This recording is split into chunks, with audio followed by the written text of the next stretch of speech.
Hello बच्चों, आज हम लोग पढ़ेंगे पाठ जूझ का प्रश्न उत्तर। यह आपकी वितान का दूसरा पाठ है।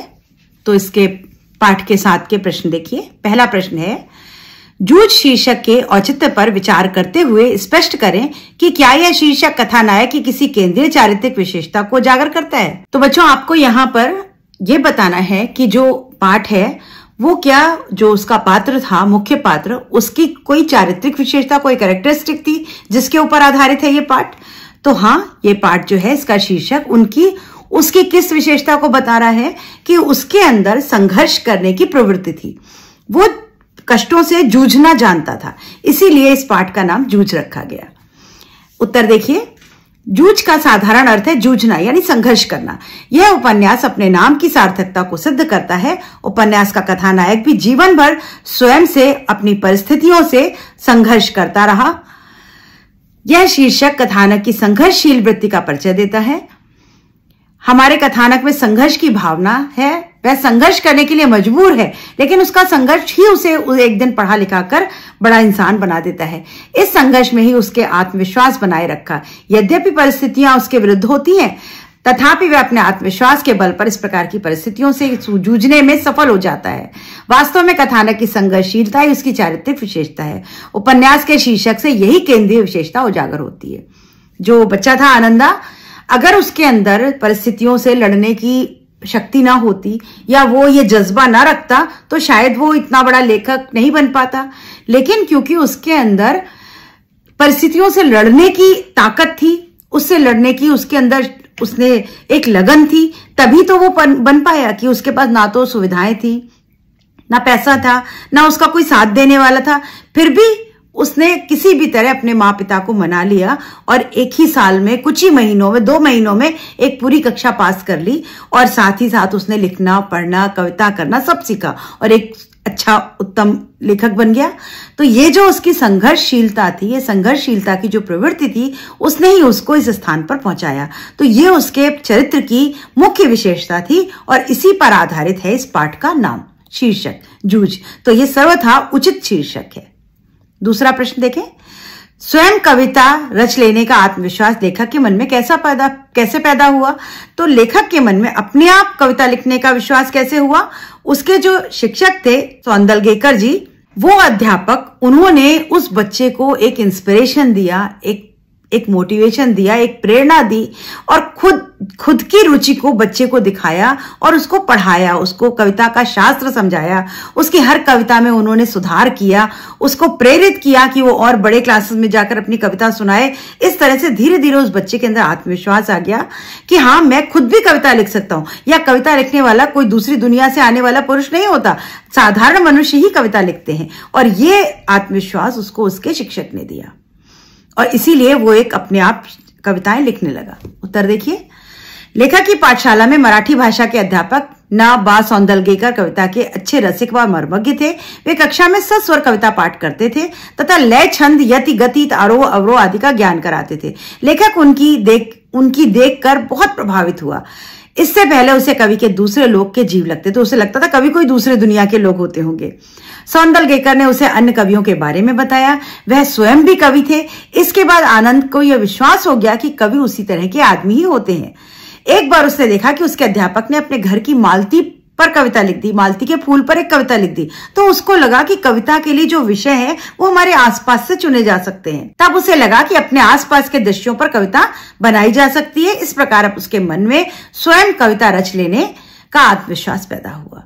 तो एक शिक्षक ही बच्चे के मन में यह विश्वास पैदा कर सकता है कि वो बहुत कुछ कर सकता है, और वही काम उनके सौंदलगेकर ने किया, जिसके कारण से लेखक, आज वो बच्चा एक लेखक बन सका। प्रश्न 3, सौंदलगेकर के अध्यापन की उन विशेषताओं को रेखांकित करें जिन्होंने कविताओं के प्रति लेखक के मन में रुचि जगाई। अभी वो कौन सी विशेषताएं थी उन टीचर की जिसकी वजह से लेखक के मन में प्रेरणा जगी? तो वही विशेषताएं थी। आप इसको पॉइंट बनाकर लिख सकते हैं कि सौंदलगेकर मराठी भाषा के अध्यापक थे। वे मराठी भाषा का अध्यापन बड़े ही सुरुचि ढंग से, बड़े अच्छे मजेदार ढंग से कराते थे।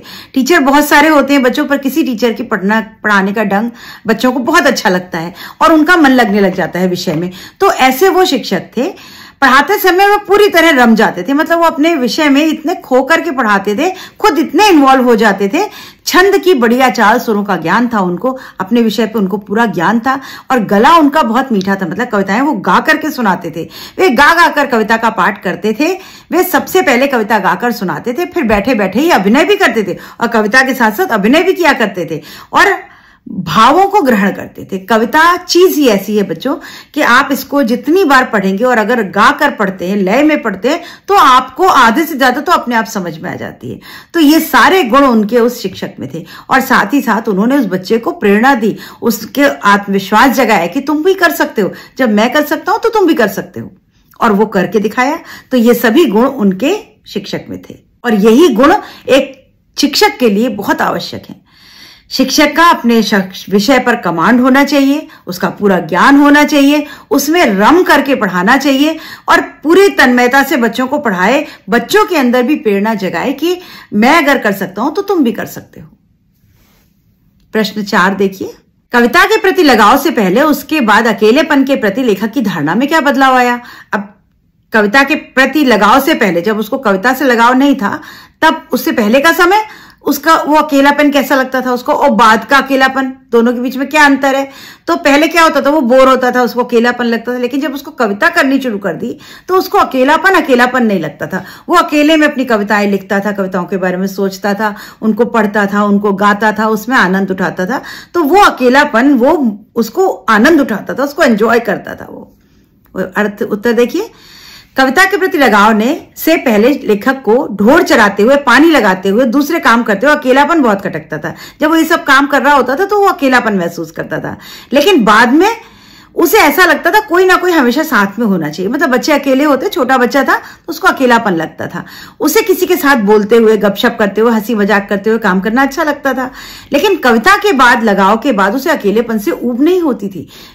वो क्या करता था, अकेले में कविता अपनी सुनता था, गाता था, मजा लेता था, उसको अकेलापन महसूस ही नहीं होता था। अब वह स्वयं से ही खेलना सीख गया था। पहले की अपेक्षा अब उसे अकेले रहना अच्छा लगने लगा। इस स्थिति में वह ऊंची आवाज में कविता गा सकता था, वह अभिनय भी कर सकता था, वह थुई थुई करके नाच भी सकता था।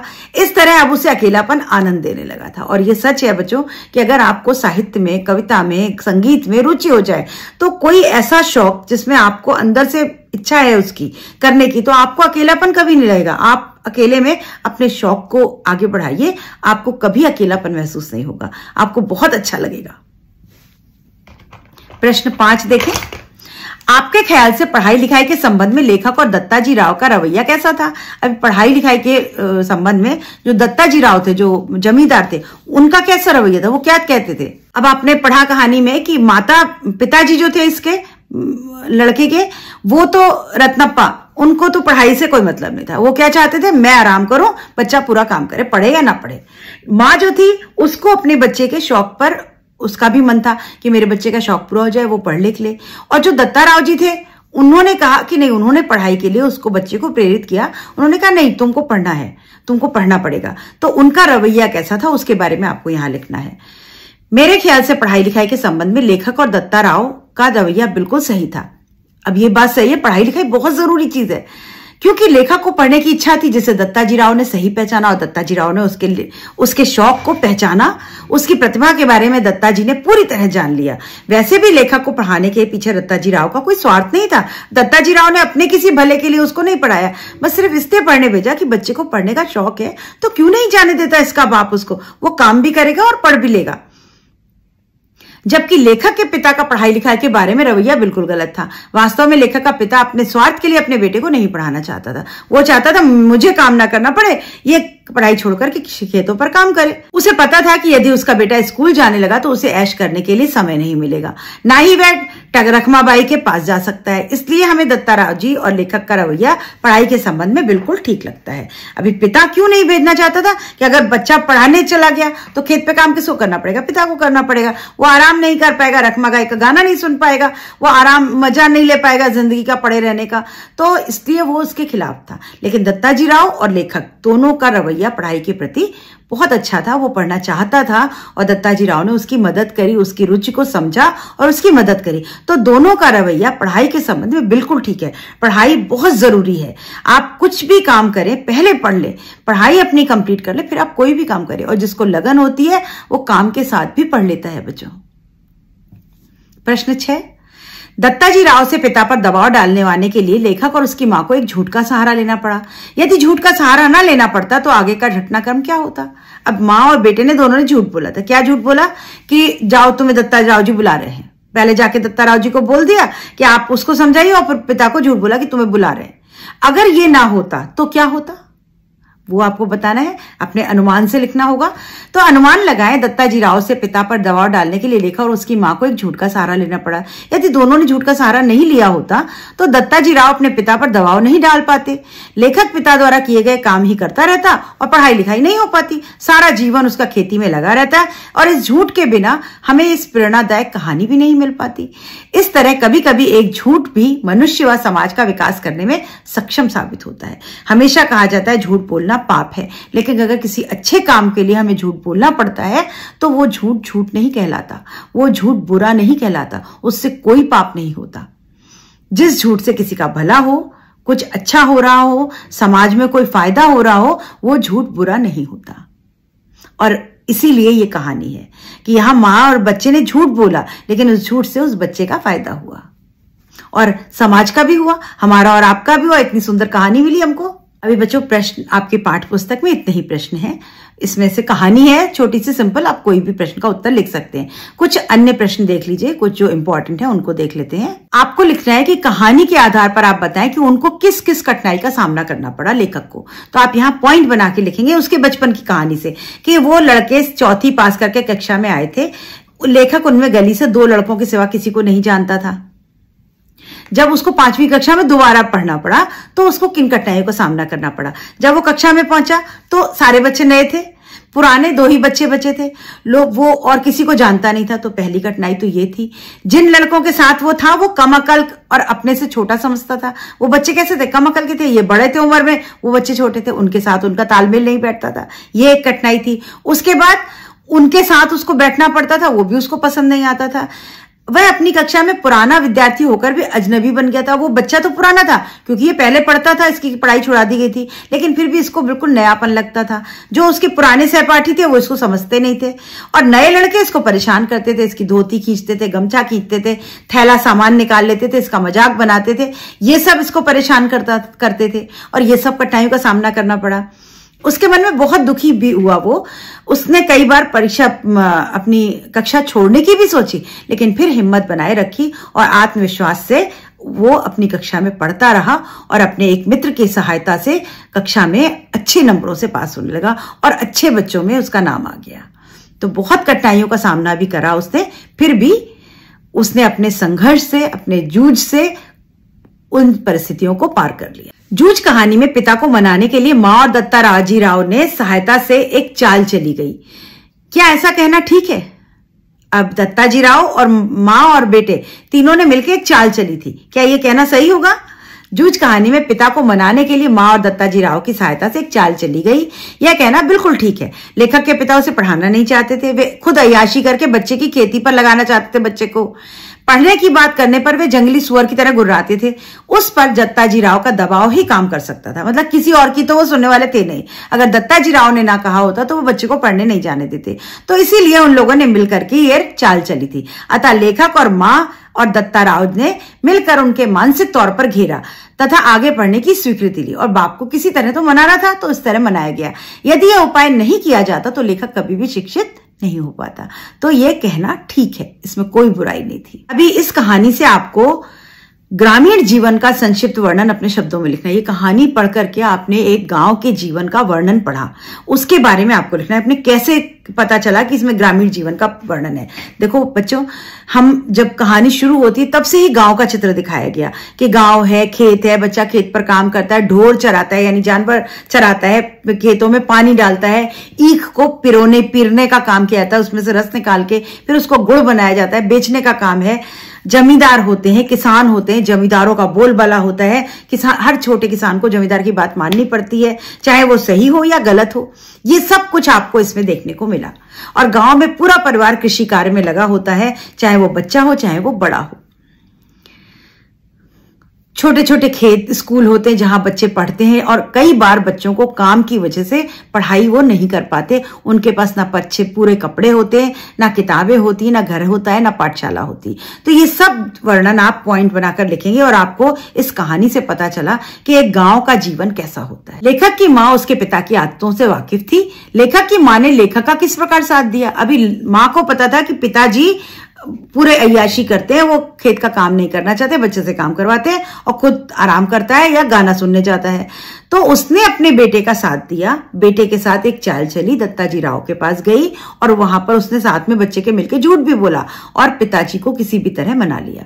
तो माँ ने अपने बच्चे का साथ दिया। उसको पता था कि पिता ऐसे नहीं मानेगा, जब दत्ताजी राव बोलेंगे तभी वो मानेगा। अभी इसमें एक शिक्षक और आए, मंत्री। तो मंत्री शिक्षक जो है अध्यापक पर टिप्पणी करनी है, आपको उनके बारे में लिखना है। आपने कहानी पढ़ी है तो आप उनके बारे में लिख सकते हैं कि मंत्री नामक अध्यापक गणित पढ़ाते थे, छड़ी का उपयोग नहीं करते थे। वो छड़ी से नहीं मारते थे और काम ना करने पर मुक्का मारते थे पीठ पर, गर्दन पर हाथ से पकड़ लेते थे और पीठ पर जोर से मुक्का मारते थे, गूंसा लगाते थे। इस प्रकार बच्चों के मन में डर था, दहशत थी। शरारती बच्चे भी शांत रहते थे और वे पढ़ने वाले बच्चों को प्रोत्साहन, लेकिन जो पढ़ने में अच्छे होते थे उनको वो खूब प्रोत्साहित करते थे, खूब इंस्पायर करते थे। अगर किसी का सवाल गलत हो जाता तो उसे समझाते भी थे। एक आध लड़कों द्वारा मूर्खता करने पर वे उन्हें वहीं ठोक देते थे, मतलब मारपीट भी करते थे। उनके डर से सभी बच्चे घर से पढ़ाई करके आते थे। तो ये उनके शिक्षक, मंत्री शिक्षक है, और उनकी वजह से ही लेखक जो था वो गणित में बहुत अच्छा हो गया था। अब यहाँ एक प्रश्न है, बसंत पाटिल कौन है? लेखक से उसकी दोस्ती क्यों और कैसे हुई? बसंत पाटिल एक दुबला पतला परंतु एक होशियार लड़का था। वह स्वभाव से शांत था, हर समय पढ़ाई में लगा रहता था। वह घर से पूरी तैयारी करके आता था और उसके साथ साथ उसके सारे सवाल ठीक होते थे। वह दूसरों के सवालों की जांच करता था। बच्चों से कराते ना, जो बच्चे पढ़ने में अच्छे होते अपना काम कर लेते हैं फटाफट, तो टीचर कहती चलो इस लाइन की कॉपियां तुम चेक करो, तो वो बच्चों की कॉपियां चेक करता था। उसे कक्षा का मॉनिटर भी बना दिया गया था। लेखक भी उसकी देखा देखी मेहनत करने लगा। उसने बस्ता व्यवस्थित किया, किताबों पर अखबारी कागज का कवर चढ़ाया तथा हर समय पढ़ने में लगा रहा। उसके सवाल भी ठीक निकलने लगे लेखक के। वह भी बसंत पाटिल की तरह लड़कों के सवाल जांचने लगा और अब इसका भी काम अच्छा हो गया, तो टीचर ने इससे कहा तुम भी बच्चों के सवाल जांचो, मतलब चेक करो।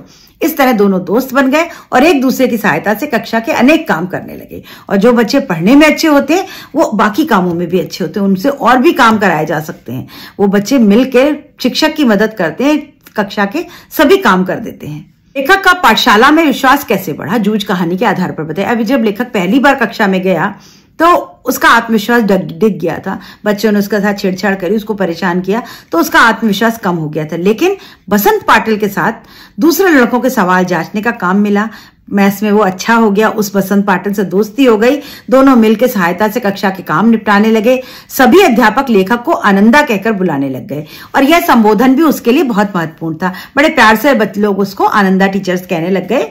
आनंदा की अपनी एक पहचान बन गई। एक तो बसंत से दोस्ती और दूसरे अध्यापकों का व्यवहार। इस कारण लेखक को अपनी पाठशाला में विश्वास बढ़ने लगा उसका। तो जो बच्चे कमजोर होते हैं या कोई भी कमी है, तो अगर शिक्षकों का साथ मिल जाए और बच्चों का साथ मिल जाए तो हर बच्चा आत्मविश्वास से बढ़ जाता है और वो बहुत आगे बढ़ सकता है। इसीलिए बच्चों अपनी पढ़ाई करो और साथ साथ दूसरे बच्चों का भी साथ दो। दूसरे बच्चों का साथ देने से उनका तो भला होता ही है, साथ ही साथ आपका भी भला होता है। अगर आप किसी को पढ़ाते हैं तो आपका रिवीजन होता है, 2 बार 3 बार रिवीजन हो जाता है। इसीलिए जो अच्छे बच्चे होते हैं पढ़ने में, अगर उनको कुछ आता है तो वो छुपाते नहीं कि मैंने पढ़ लिया, मैं नहीं बताऊंगा तुम्हें। वो दूसरे को पढ़ाते हैं। दूसरे को पढ़ाने से उनका डबल रिवाइज हो जाता है और वो हमेशा ऊपर रहते हैं। तो आप लोगों को भी इस तरह का काम करना चाहिए। प्रश्न 8, सौंदलगेकर कौन थे? उनमें क्या विशेषता थी? ये हम पढ़ चुके हैं। आप उन शिक्षक के बारे में लिख सकते हैं। जूझ के लेखक के मन में यह विश्वास कब और कैसे जन्मा कि वह भी कविता की रचना कर सकता है? यह बात उसके मन में कब आई थी? लेखक मराठी पढ़ाने वाले अध्यापक सौंदलगेकर की कला और कविता सुनने की शैली से बहुत प्रभावित था। उसे महसूस हुआ कि कविता लिखने वाले हमारे जैसे मनुष्य ही होते हैं। कवियों के बारे में सुनकर कविता के सुनने सुनाने की कला, ध्वनि, गति, चाल आदि सीखने के बाद उसे लगा कि आसपास और गांव के खेतों के साथ जुड़े हुए जितने दृश्य हैं उन पर वो कविता बना सकता है। और वो भैंस चराते चराते फसलों या जंगली फूलों पर तुकबंदी करने लगा। वह हर समय कागज व पेंसिल रखने लगा। जब कागज पेंसिल नहीं होता तो भैंस पर लिखता था, वो पत्थरों पर लिखने लगा। अपनी कविता को अध्यापक को दिखाता और अध्यापक खुश होते। इस प्रकार उसके मन में कविता की रचना के लिए रुचि उत्पन्न हुई और वो कविता करने लगा। अभी दादा जो थे उसके पिताजी वो मान तो गए, अपना मन मार करके उन्होंने बच्चे को पाठशाला भेजने की बात मान तो ली, पर खेती बाड़ी के बारे में उससे क्या क्या वचन लिए, उससे क्या प्रॉमिस करवाए थे, वो आपको पॉइंट वाइज लिखना है। दादा ने मन मारकर बच्चे को स्कूल भेजने की बात मान तो ली, खेती बाड़ी के बारे में उन्होंने निम्नलिखित वचन लिए। क्या? पाठशाला जाने से पहले 11 बजे तक खेत पर काम करना होगा तथा पानी लगाना होगा। सवेरे खेत पर जाते समय ही बस्ता लेकर जाना होगा। सवेरे बस्ता लेके पहले खेत पे जाओ, काम करो, फिर वहां से स्कूल जाना। और छुट्टी के बाद घर पे आओ, बस्ता रखो सीधे खेत पर जाओ और पहले जाकर के ढोर चराओ, जानवरों को चराओ, फिर घर जाना, फिर पढ़ाई का काम करना बाकी। अगर किसी दिन खेत पर ज्यादा काम होगा तो उस दिन पाठशाला नहीं जाओगे। इतनी बातें उन्होंने उससे प्रॉमिस लिया, तब उसको अनुमति दी थी कि ठीक है तुम पाठशाला जा सकते हो। आपको इस कहानी में सबसे ज्यादा प्रेरक बात क्या लगी? तो इस कहानी में हमें आनंदा का जुझारूपन, जो उसका संघर्षशीलता थी, वो हमें सबसे अच्छी लगी कि विपरीत परिस्थितियां होते हुए भी उसने अपनी हिम्मत नहीं हारी। वो उसने जूझता रहा, संघर्षशील रहा, अपने पिता के साथ जूझा, अपनी कक्षा में जूझा, अपनी पढ़ाई के साथ जूझा। उसने मेहनत करी, गणित में मेहनत करी, कविता में मेहनत करी, खेत पर काम करता था और साथ साथ कविता करने लगा और फिर वो वहां पहुंचा जहां वो पहुंचना चाहता था। और वो एक छोटा सा बच्चा, गांव का बच्चा जिसके पास कम सुविधाएं थी, वो एक बहुत बड़ा लेखक बना। अभी कविता के प्रति रुचि जगाने में शिक्षक की भूमिका क्या थी? कहानी के आधार पर लिखना है तो शिक्षक की मेन भूमिका थी। अगर उसके शिक्षक सौंदलगेकर शिक्षक ना होते तो उसको कविता के बारे में पता नहीं चलता, कविता लिखने की उसके अंदर हिम्मत नहीं आती। उन्होंने उसको कविता का शास्त्र समझाया, उसकी हर कविता को प्रेरित किया, सुना, समझा, करेक्शन किया। अगर वो नहीं होते तो शायद वो इतनी अच्छी कविता ना कर पाता। तो उनकी भूमिका बहुत अहम है और हर बच्चे के जीवन में, जो बच्चे पढ़ने में अच्छे निकलते हैं, उनकी जीवन में कोई ना कोई एक गुरु अवश्य होता है, जो गुरु अपने बच्चे को अपने से आगे शिक्षा देता है। बच्चों, अगर आपसे कहा जाए कि आपको आगे बढ़ने देखने वाला केवल दुनिया में 2 ही लोग होते हैं, या तो माता पिता अपने बच्चे को अपने से ऊपर देखना चाहते हैं, या एक शिक्षक अपने बच्चे को अपने से आगे देखना चाहता है। और बाकी इन 2 के अलावा दुनिया में हर आदमी आपको पीछे खींचेगा कि मैं आगे निकल जाऊं, तुम आगे मत निकलो। पर एक शिक्षक और एक माता पिता, यही 2 होते हैं जो अपने बच्चों को अपने से आगे देखना चाहते हैं। तो आप अपने मन से भी प्रश्न के उत्तर लिख सकते हैं। जूझ कहानी के माध्यम से लेखक ने क्या सीख दी है? लेखक ने हमें संघर्षशीलता की सीख दी है कि हमारा लेखक प्रतिभा संपन्न था, मगर ढोर चराने और खेत में यानी देने तथा उपले बनाने की में सारी शक्ति लगा देता था। पढ़ने की इच्छा भीतर ही उसकी कहीं कुलबुलाती रहती थी। सभी उसे छोरे कहकर बुलाते थे। वह पशुओं जैसा जीवन जी रहा था। जब पढ़ने का अवसर मिला तो उसने कविता पाठ करने में सबको पीछे छोड़ दिया। गणित के सवाल हल करने में भी उसने नंबर पा लिए और कक्षा में सबको पीछे छोड़ दिया था। सभी अध्यापक उसे आनंदा कहने लगे। जैसे छोरा छोरा कहते थे, उसको आनंदा कह के उसको सम्मान मिलने लगा और उसकी एक पहचान बन गई। उसे लगा कि उसके पंख निकल आए हैं। वह बहुत खुश रहने लगा। मनुष्य के यौवन में शिक्षा का बहुत महत्व है। लेखक क्या दिखाना चाहता है कि एक तो आपको संघर्ष करना पड़ेगा, आप जो पाना चाहते हो उसके लिए लड़ो, और दूसरा क्या है, शिक्षा का जीवन में बहुत अधिक महत्व है। शिक्षा के अभाव में मनुष्य पशु जैसा होता है। यह कहानी के माध्यम से लेखक ने हमें यह सीख दी है। एक बार शिक्षित हो जाता है मनुष्य तो वो पशुओं के स्तर से उठ करके मानवों की श्रेणी में आ जाता है, और उस मानव की श्रेणी से उठ करके वो परामानव यानी वो लेखक, कवि, इस श्रेणी में आ जाता है। तो पढ़ाई बहुत जरूरी है जीवन में, और दूसरा संघर्ष करने के लिए आप में हिम्मत होनी जरूरी है। तीसरा, आपको विश्वास बनाए रखना है। ये 3 बातें बहुत इंपॉर्टेंट हैं। यही 3 बातों की सीख इस कहानी के माध्यम से दी गई है। बच्चों, यहाँ पर आपकी पुस्तक के और कुछ अन्य प्रश्न खत्म होते हैं। और मुझे उम्मीद है कि आपको समझ में आ गई होगी कहानी और अपने मन से आप इसके उत्तर बनाकर लिख सकते हैं। कोशिश करिएगा हर प्रश्न में अगर 3 नंबर का प्रश्न इसका आया है तो आप उसमें 3 पॉइंट बना सकें। लेखक का नाम आपको मालूम है, सभी पाठों के लेखक का नाम आपको याद करना पड़ेगा और उसको याद करना बहुत जरूरी है और लिखकर याद करिए, जिससे आप लिखने में इधर उधर कहीं कोई मात्राओं की मिस्टेक होती है वो चल जाएगी, लेकिन पाठ का नाम और लेखक का नाम लिखने में गलती ना करें आप। तो मिलते हैं अगले वीडियो में अगले पाठ के साथ। Good bye.